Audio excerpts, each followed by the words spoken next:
El abandono duele más cuando viene de quienes juraron nunca dejarte. En un hospital público de Madrid, una mujer de 73 años miraba por la ventana mientras su hija se alejaba sin mirar atrás. Lo que nadie sabía era que bajo esa apariencia de fragilidad se escondía un secreto que cambiaría para siempre las vidas de todos en aquel centro médico. Era el invierno más frío que Madrid había experimentado en 2 décadas. Las calles estaban cubiertas por una fina capa de nieve que apenas podía derretirse antes de que llegara la siguiente nevada. El Hospital General San Carlos. Un edificio de los años 60, con pasillos eternos y luces fluorescentes que parpadeaban como si contaran historias en código Morse. Se enfrentaba a una temporada especialmente difícil. Carmen Vega Martínez había llegado una mañana de noviembre tras sufrir un pequeño derrame cerebral. Tenía 73 años y una mirada tranquila que escondía décadas de historias no contadas. Los médicos habían determinado que necesitaría rehabilitación durante algunas semanas. Su hija única, Sofía, escuchó el diagnóstico con una expresión que mezclaba preocupación y algo más profundo que el personal médico no supo identificar. La vida de Carmen hasta entonces había sido aparentemente común, viuda desde hacía 15 años. Vivía sola en un pequeño apartamento del barrio de Chamberí. Había trabajado como profesora de literatura en un instituto público hasta su jubilación. Sus vecinos la describían como amable pero reservada, siempre correcta en el trato pero sin permitir que nadie entrara demasiado en su vida privada. Sofía Vega tenía 45 años y una vida complicada, divorciada recientemente, con 2 hijos adolescentes y un negocio de diseño de interiores, que comenzaba a hundirse tras la crisis económica. Las visitas al hospital durante los primeros días fueron tensas y breves, hasta que una mañana de domingo, Sofía entró en la habitación 214 con una pequeña maleta. La enfermera, Lucía Domínguez, estaba tomando las constantes vitales de Carmen cuando escuchó la conversación. Sofía le explicaba a su madre que debía viajar a Barcelona por un proyecto importante, que estaría fuera algunas semanas. Dejaba algo de ropa y artículos personales. Prometía llamar pronto. La enfermera notó cómo Carmen asentía sin decir palabra, con esa dignidad silenciosa de quien ha aprendido a no esperar demasiado. Cuando Sofía se fue, Carmen simplemente preguntó a Lucía si podía acercarle un vaso de agua. No había lágrimas, no había reproches, solo esa calma que resultaba más perturbadora que cualquier estallido emocional. Lucía. Con 10 años de experiencia en plantas de geriatría, había visto muchas veces el mismo patrón: familias que dejaban a sus mayores y espaciaban cada vez más sus visitas hasta que prácticamente desaparecían. Lo que nadie podía imaginar era que aquel aparente abandono sería el comienzo de algo extraordinario, algo que transformaría no solo la vida de Carmen, sino la de todo el hospital, porque mientras las semanas pasaban y Sofía no regresaba, sucedían cosas inexplicables en aquel centro médico con escasos recursos. El doctor Manuel Ibáñez, jefe de neurología, comenzó a notar cambios sutiles. Primero fue el nuevo equipo de rehabilitación que llegó misteriosamente tras una donación anónima. Luego, las nuevas sillas de ruedas para la planta de geriatría. Más tarde, un sistema informático actualizado para el departamento de admisiones, que llevaba años solicitándolo sin éxito. Las navidades llegaron y pasaron. El invierno continuaba implacable mientras Carmen mejoraba lentamente.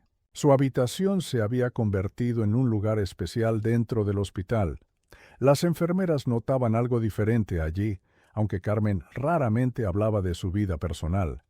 Escuchaba con atención los problemas de todos, y curiosamente, muchos de esos problemas comenzaban a resolverse de formas inesperadas.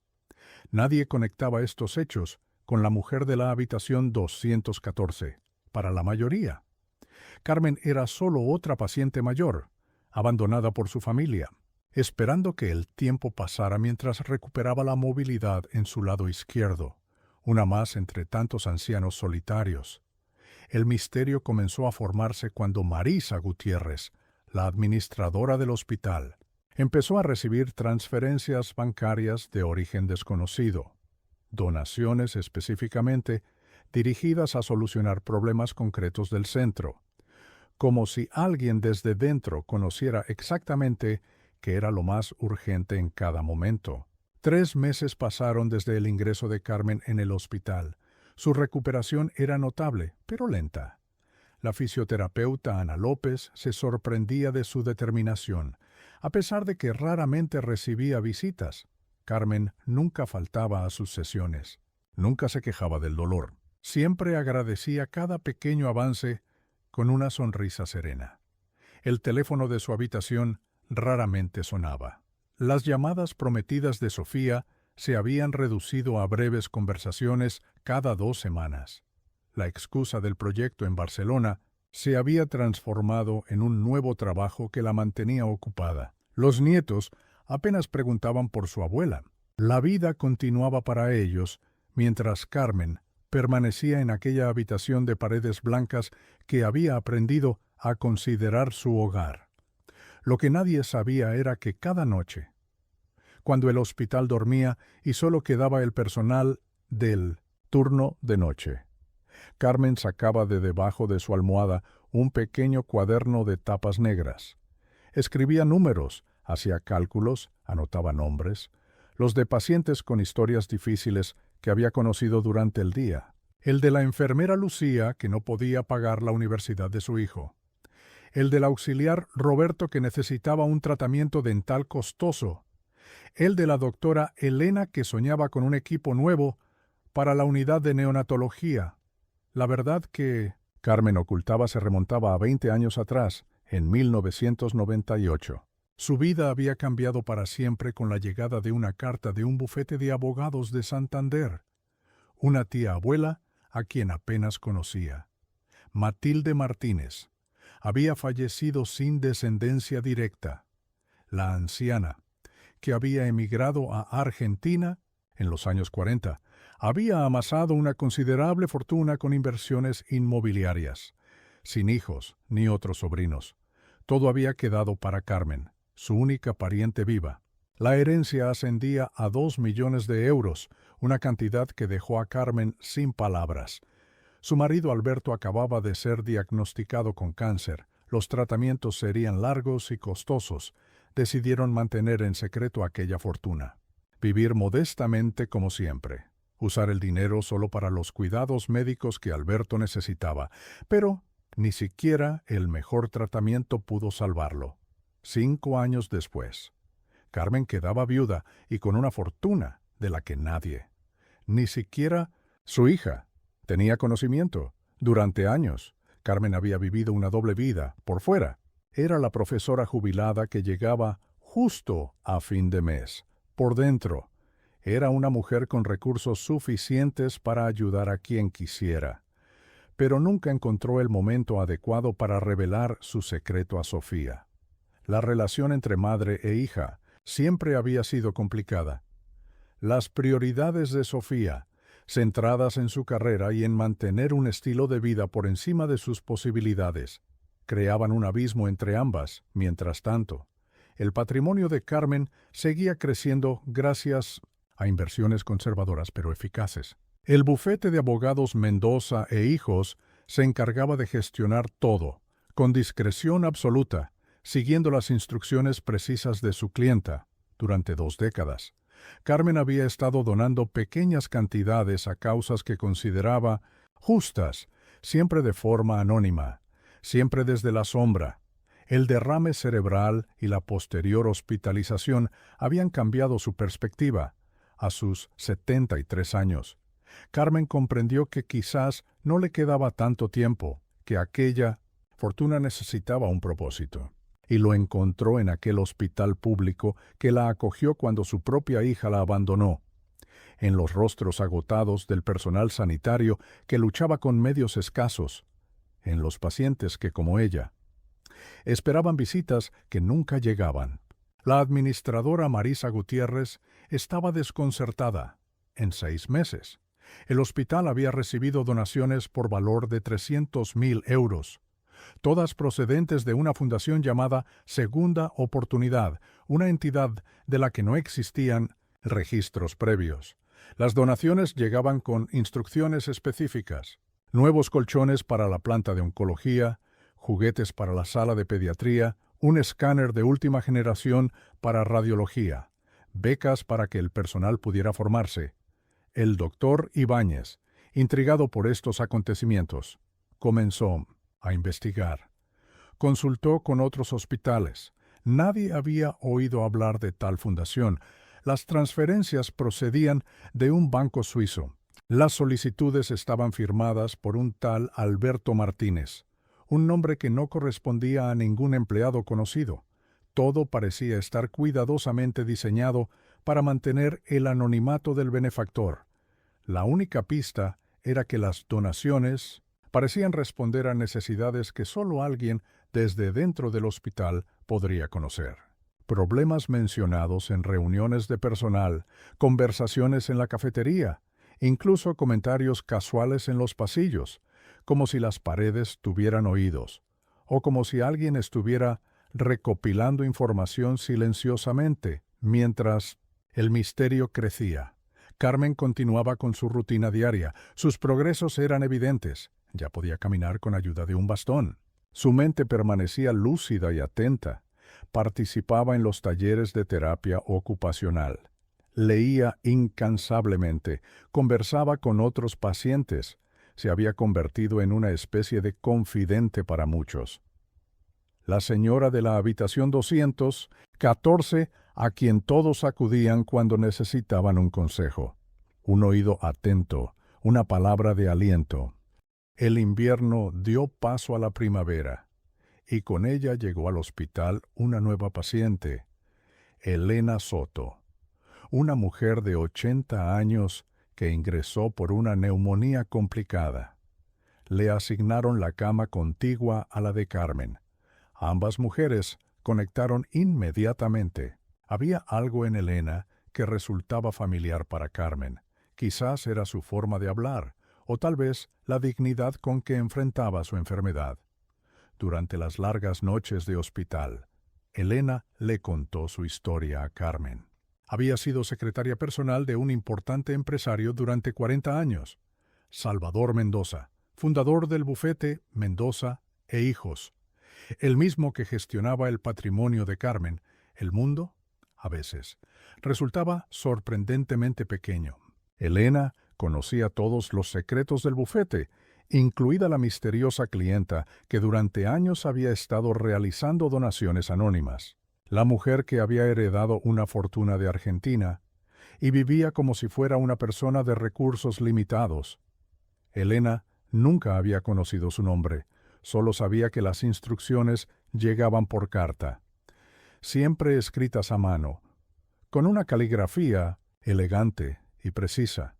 Una noche, mientras las dos mujeres compartían confidencias, Carmen decidió revelar su secreto. Le contó a Elena toda la historia, la herencia inesperada, la decisión de mantenerla en secreto, las donaciones anónimas, y ahora, su plan para ayudar al hospital que la había acogido cuando su propia familia le dio la espalda. Elena escuchó todo con atención, sin juzgar. Al final, solo hizo una pregunta. ¿Por qué Carmen nunca había dicho nada a su hija? ¿Por qué mantener ese secreto durante tantos años?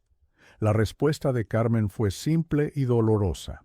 Porque conocía a Sofía, porque sabía que el dinero la cambiaría, la alejaría aún más de los valores que ella había intentado inculcarle sin éxito. Mientras tanto, la situación de Sofía se había vuelto desesperada. Su negocio había quebrado definitivamente. El banco amenazaba con ejecutar la hipoteca de su casa. Sus hijos necesitaban dinero para la universidad y los recursos se habían agotado. Después de 8 meses de ausencia casi total, Sofía decidió visitar a su Madre en el hospital, no por preocupación, sino por necesidad, el mismo día. La enfermera Lucía recibía una noticia inesperada, una beca completa para que su hijo estudiara medicina. El remitente, la Fundación Segunda Oportunidad, la misma que había estado ayudando al hospital durante meses.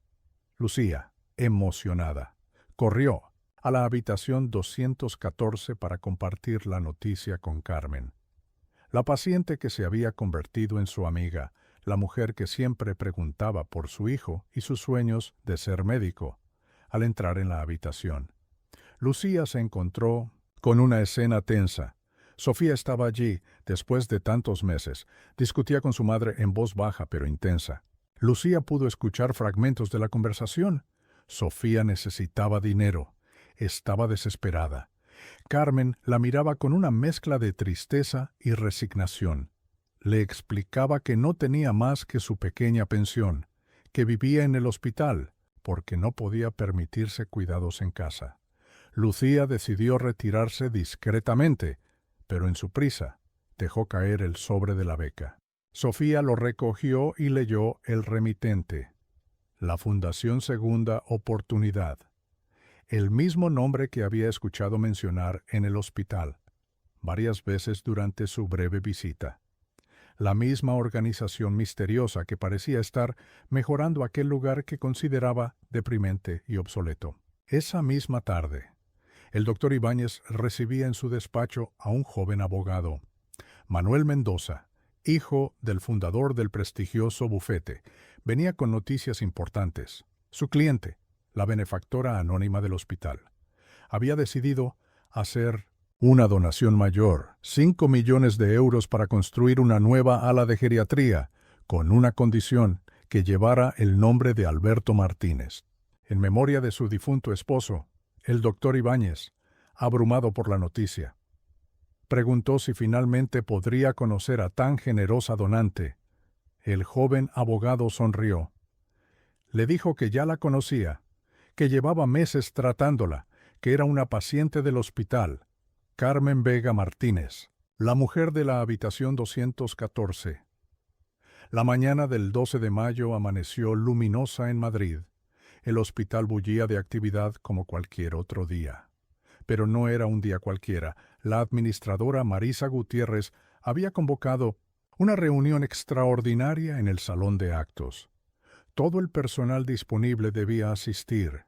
Se anunciaría algo importante relacionado con el futuro del centro. Sofía Vega también se dirigía al hospital esa mañana, tras su última visita. Había comenzado a investigar sobre la misteriosa Fundación Segunda Oportunidad. Algo en ese nombre le resultaba familiar. Recordaba vagamente a su padre mencionándolos años atrás, como una broma o un sueño para el futuro. Segunda oportunidad. Eso era lo que Alberto siempre decía que todos merecemos en la vida, en la habitación 214. Carmen se preparaba con ayuda de Elena, por primera vez en 8 meses. No vestiría un camisón de hospital. Lucía le había traído un elegante conjunto azul marino. Le había ayudado a arreglarse el cabello.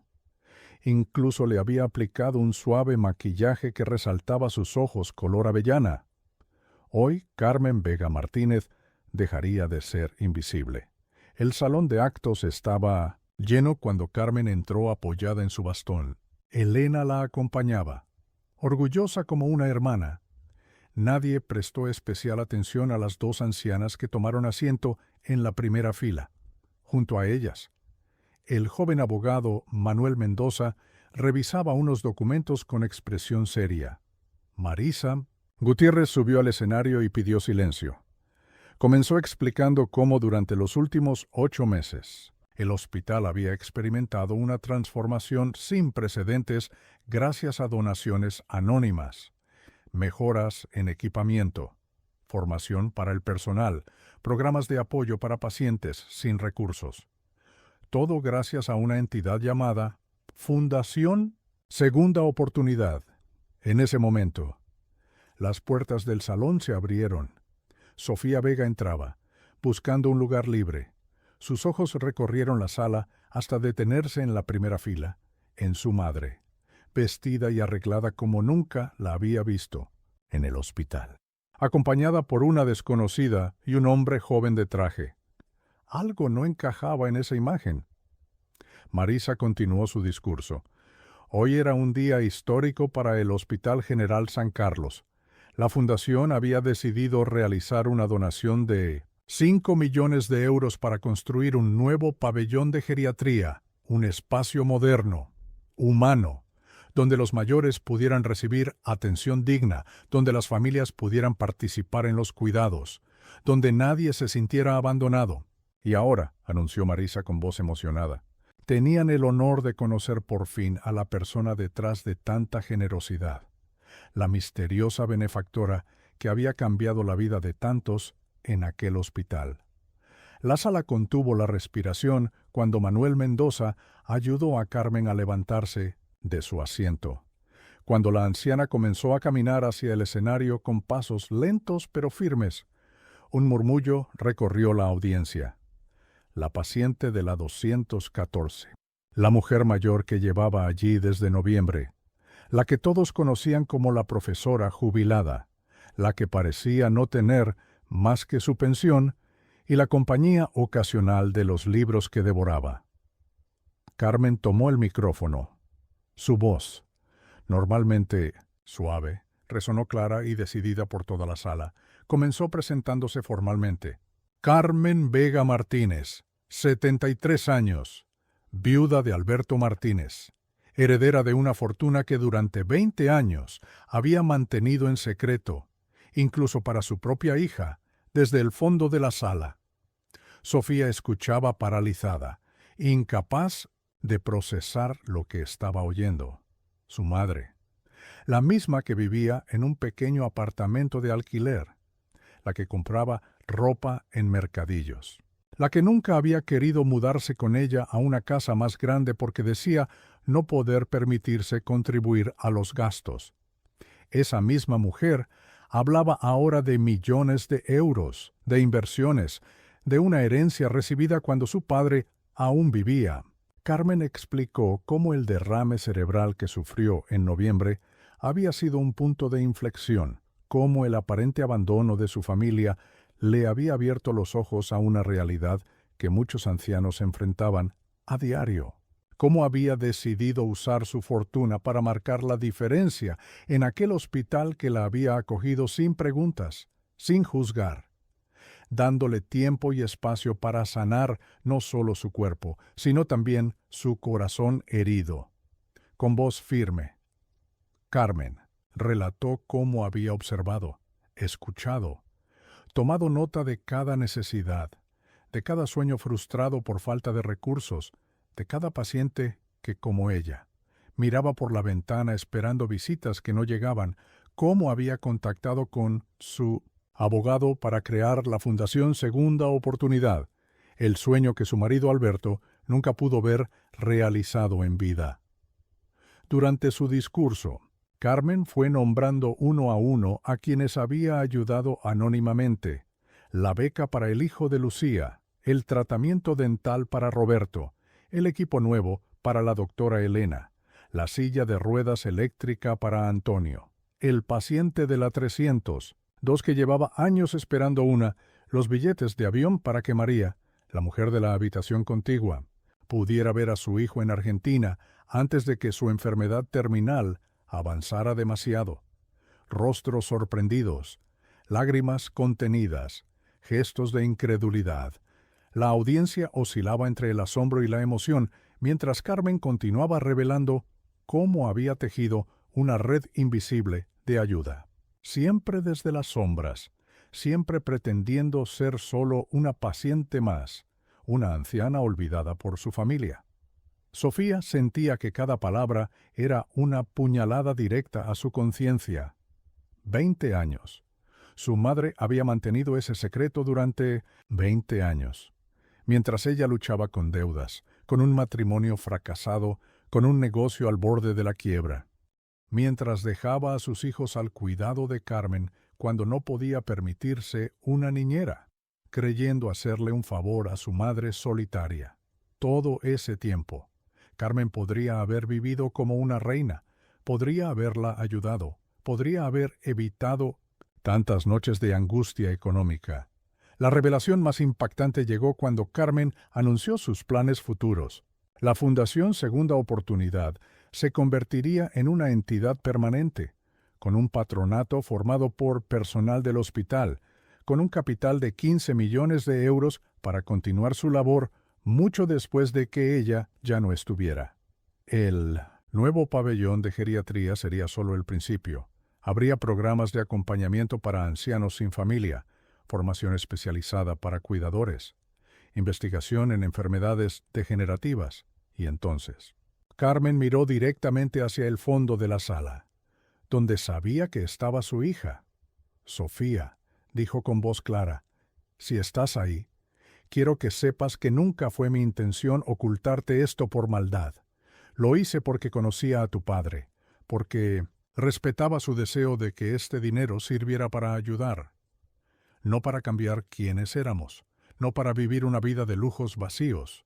Quería que crecieras valorando el esfuerzo, el trabajo, la compasión, no el dinero fácil. Quizás me equivoqué, quizás debí contártelo cuando él murió, pero temía perderte también a ti. El silencio en la sala era absoluto cuando Carmen concluyó. He aprendido algo importante en estos meses. El verdadero valor de una persona no está en su cuenta bancaria, está en su capacidad para tender la mano a quien lo necesita, en su voluntad de escuchar, de comprender, de acompañar. Eso es lo que todos los que trabajan en este hospital me han enseñado, y eso es lo que quiero que sea mi legado.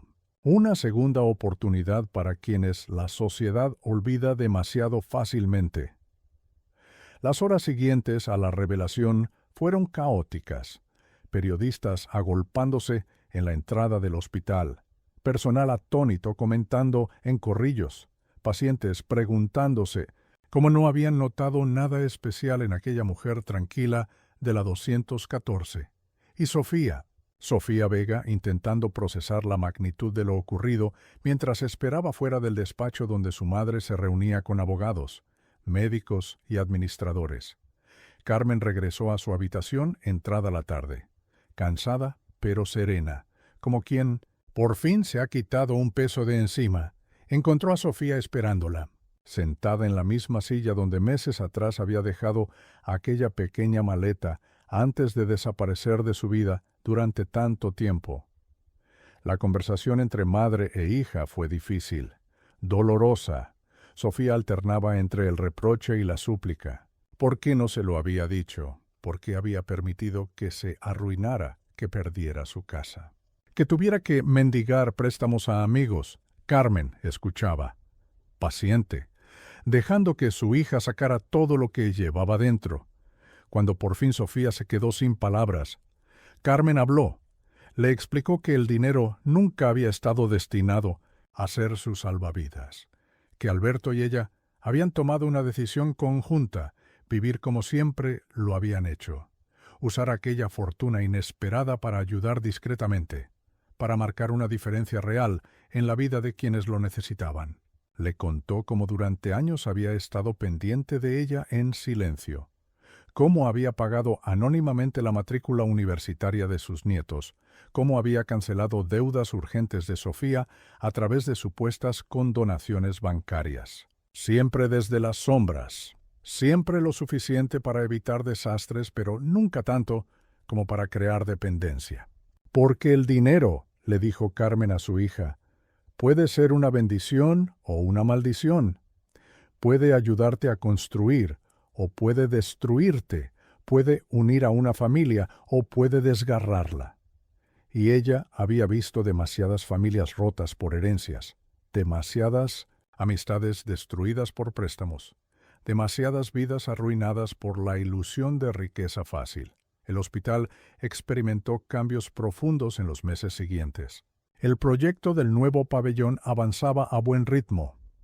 Carmen, ya completamente recuperada de su derrame, decidió no regresar a su pequeño apartamento.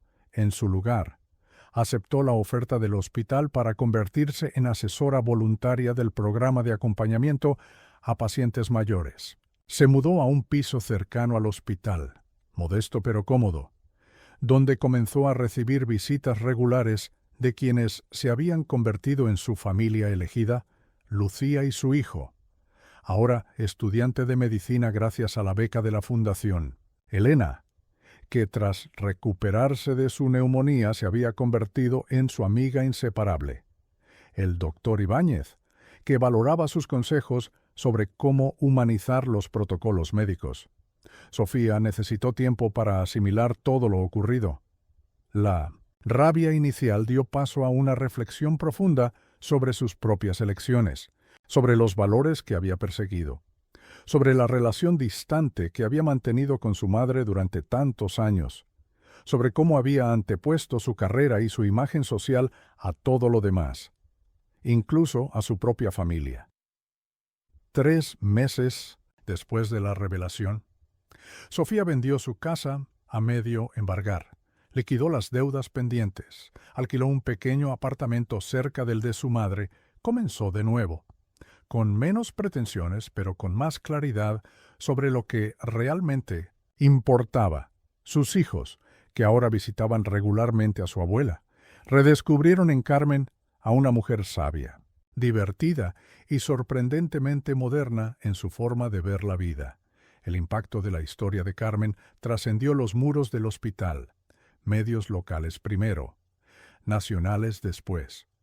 Su caso se convirtió en ejemplo de filantropía discreta, de cómo una persona aparentemente común puede transformar su entorno sin necesidad de reconocimiento público.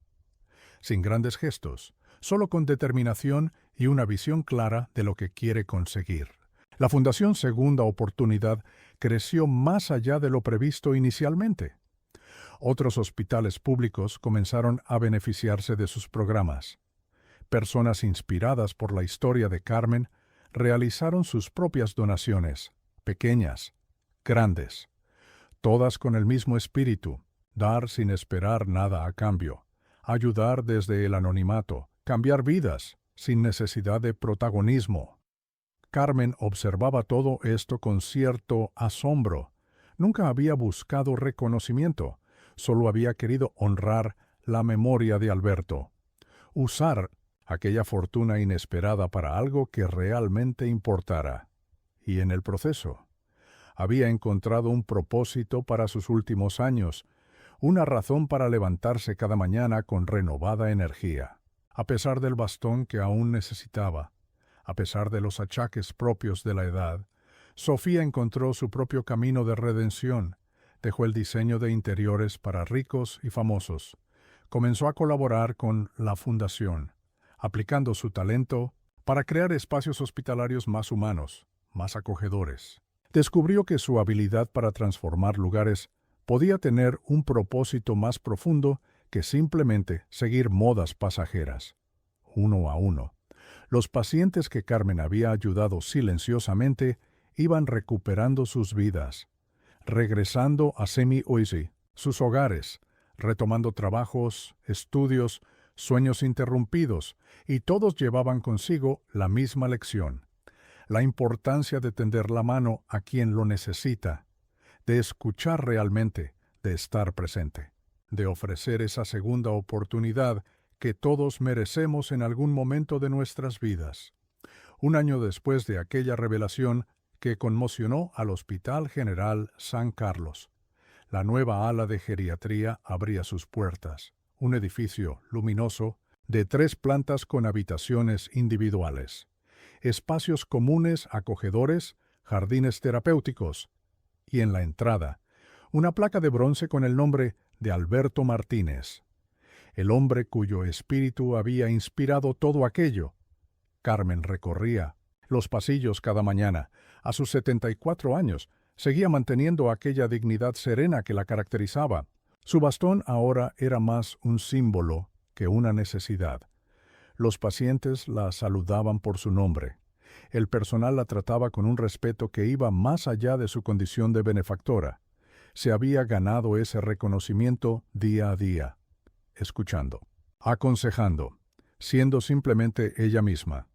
Sofía trabajaba ahora como coordinadora de voluntarios en la fundación, había descubierto una vocación que desconocía, la de tender puentes entre quienes necesitan ayuda y quienes pueden ofrecerla. Sus hijos, ya en la universidad, colaboraban durante las vacaciones, habían aprendido de su abuela lo que ninguna escuela podría enseñarles: el valor del servicio desinteresado, de la generosidad sin condiciones, de la riqueza que no se mide ya en euros. Elena, la antigua secretaria que, sin saberlo, había sido el catalizador de la revelación, vivía ahora en el mismo edificio que Carmen. Las dos mujeres, unidas por la edad y por secretos compartidos, habían formado una amistad que trascendía lo convencional. Juntas coordinaban un programa de acompañamiento para ancianos sin familia, para aquellos que, como Carmen, un día se enfrentaban a la soledad de una habitación de hospital. El dinero nunca había sido el verdadero tesoro. Carmen lo comprendía ahora con mayor claridad que nunca. La auténtica riqueza estaba en las vidas transformadas, en las segundas oportunidades concedidas, en el hospital que había pasado de ser un lugar de abandono a un espacio de esperanza, en su propia familia, reconstruida sobre cimientos más auténticos que el simple deber o la conveniencia social. Cada noche, antes de dormir, Carmen miraba la fotografía de Alberto que mantenía en su mesilla. Le contaba en silencio los acontecimientos del día, las pequeñas victorias, los nuevos proyectos. Sabía que él aprobaría cada decisión tomada, que estaría orgulloso de cómo aquella fortuna inesperada había encontrado finalmente su propósito, de cómo su nombre perduraría asociado no a la riqueza material, sino a la compasión, a la dignidad, a la humanidad en su expresión más pura. Y quizás esa era la mayor revelación de todas, que a veces la mayor fortuna no es la que se hereda, sino la que se construye con cada gesto de bondad, con cada mano tendida, con cada segunda oportunidad, ofrecida a quien la sociedad ha dado por perdido. Carmen lo había aprendido en el ocaso de su vida, y ese era el legado que ahora dejaba, mucho más valioso que todos los millones de su cuenta bancaria, un legado de esperanza que seguiría vivo mucho después de que ella ya no estuviera.